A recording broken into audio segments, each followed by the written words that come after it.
If there's any mistake, sorry for that. In the days when the judges ruled in Israel, a man from Bethlehem in Judah left the country because of a severe famine.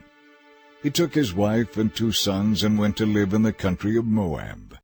The man's name was Elimelech, and his wife was Naomi. Their 2 sons were Mahlon and Chilion. They were Ephrathites from Bethlehem in the land of Judah. During their stay in Moab, Elimelech died, and Naomi was left with her 2 sons. The 2 sons married Moabite women. One married a woman named Orpah, and the other a woman named Ruth. But about 10 years later, both Mahlon and Chilion died. Naomi heard in Moab that the Lord had blessed his people in Judah by giving them good crops again. So Naomi and her daughters-in-law got ready to leave Moab to return to her homeland. And may the Lord reward you for your kindness to your husbands and to me. May the Lord bless you with the security of another marriage. Then she kissed them goodbye, and they all broke down and wept. No, they said. We want to go with you to your people. No, of course not, my daughters. Things are far more bitter for me than for you, because the Lord himself has called me to suffer. Again they wept together, and Orpah kissed her mother-in-law goodbye. But Ruth insisted on staying with Naomi. But Ruth replied, Don't ask me to leave you and turn back. I will go wherever you go and live wherever you live. Your people will be my people, and your God will be my God. See, Naomi said to her, your sister-in-law has gone back to her people and to her gods. You should do the same. I will die where you die, and will be buried there. May the Lord punish me severely if I allow anything but death to separate us. So when Naomi saw that Ruth had made up her mind to go with her, she stopped urging her. So the 2 of them continued on their journey. When they came to Bethlehem, the entire town was stirred by their arrival. Is it really Naomi? The women asked.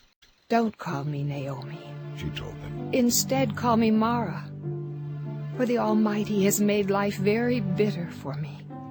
I went away full, but the Lord has brought me home empty.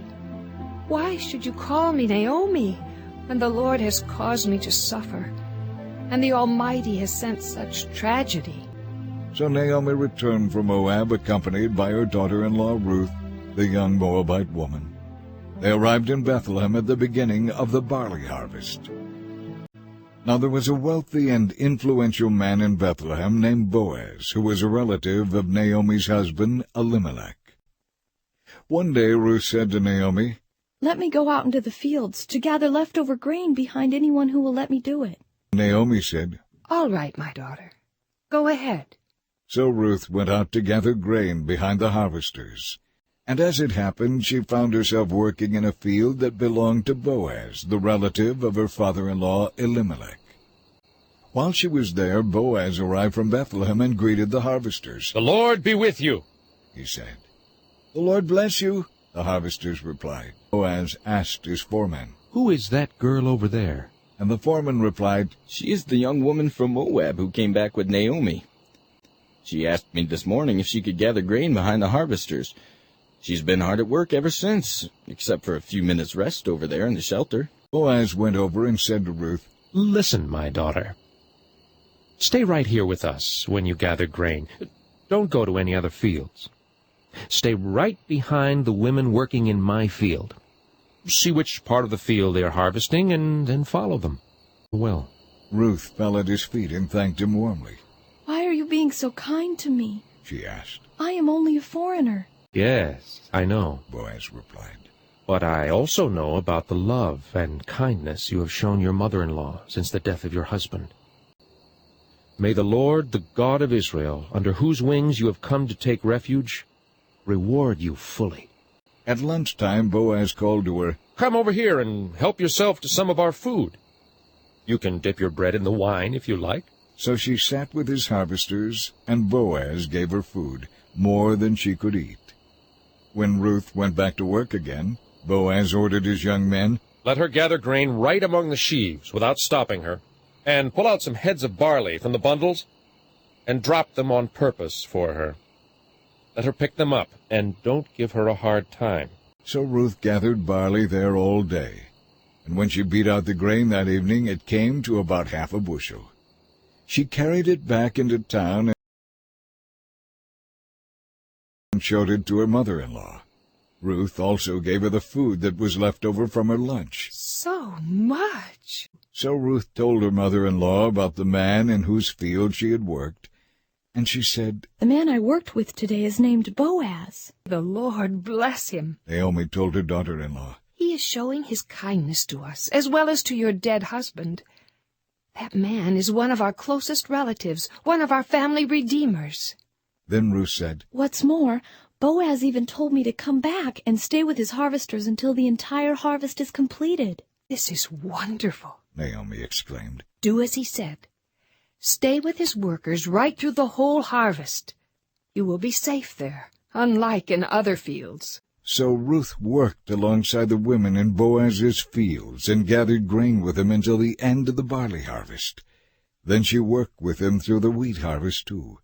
But all the while she lived with her mother-in-law. It's time that I found a permanent home for you, so that you will be provided for. Boaz is a close relative of ours, and he's been very kind by letting you gather grain with his workers. Tonight, he will be winnowing barley at the threshing floor. Now do as I tell you.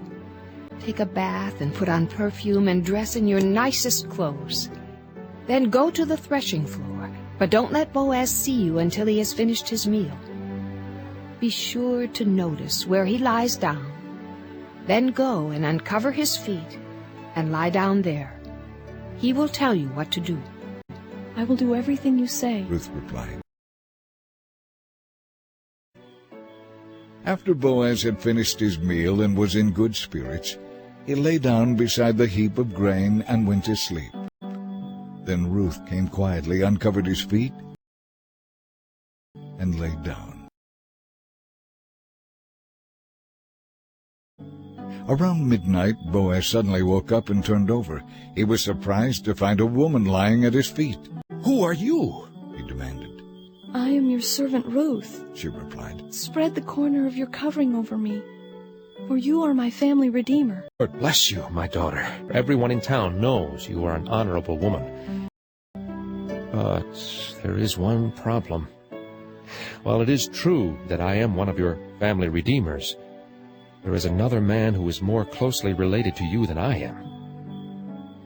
Stay here tonight, and in the morning I will talk to him. If he is willing to redeem you, then let him marry you.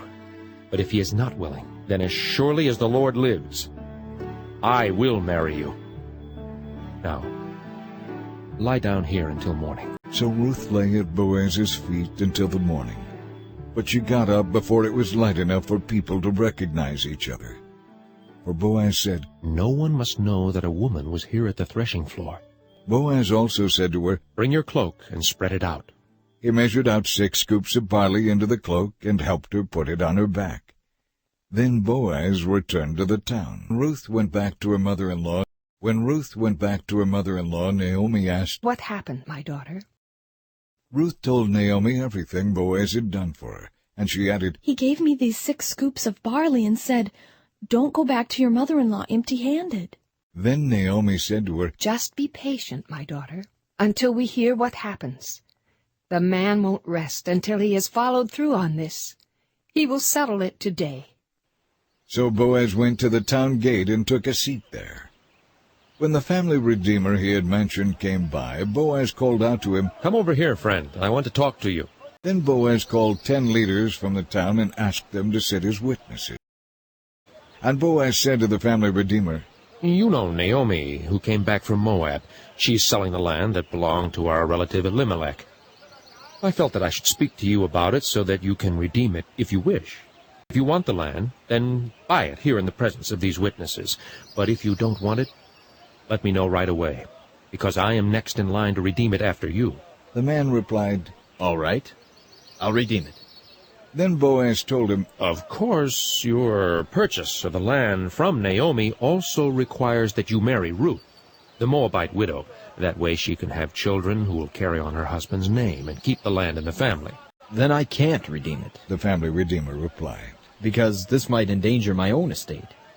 You redeem the land. I cannot do it. In those days it was the custom in Israel for anyone transferring a right of purchase to remove his sandal and hand it to the other party. This publicly validated the transaction. So the other family redeemer drew off his sandal as he said to Boaz, "You buy the land." Then Boaz said to the leaders and to the crowd standing around, You are witnesses that today I have bought from Naomi all the property of Elimelech, Chilion, Mahlon. And with the land I have acquired Ruth, the Moabite widow of Mahlon, to be my wife. You are all witnesses today. Then the leaders and all the people standing there replied, "We are witnesses. May the Lord make the woman who is now coming into your home like Rachel and Leah." So Boaz married Ruth and took her home to live with him. When he slept with her, the Lord enabled her to become pregnant, and she gave birth to a son. And the women of the town said to Naomi, "Praise the Lord who has given you a family redeemer today. May he be famous in Israel. May this child restore your youth and care for you in your old age. For he is the son of your daughter-in-law who loves you so much and who has been better to you than 7 sons." Naomi took care of the baby and cared for him as if he were her own. The neighbor women said, "Now at last Naomi has a son again." And they named him Obed. Boaz was the father of Obed. Obed was the father of Jesse. Jesse was the father of David. Thank you very much for watching Little Lamb.